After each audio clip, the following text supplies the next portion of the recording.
Paano nga ba malaman ang working pressure ng ating bunker manifold? Dito yan makikita sa manual, Diagram of General Pumping System, HAL part.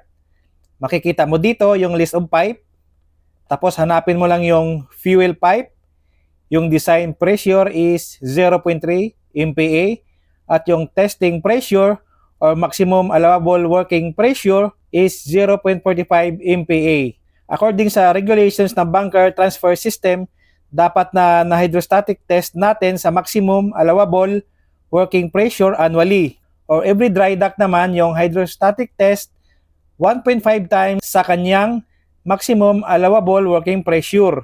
If ang maximum allowable working pressure natin is 0.45 times 1.5 equals 0.7 MPa. Yan dapat yung testing pressure natin sa dry dock at dapat meron tayong certificate tulad nito.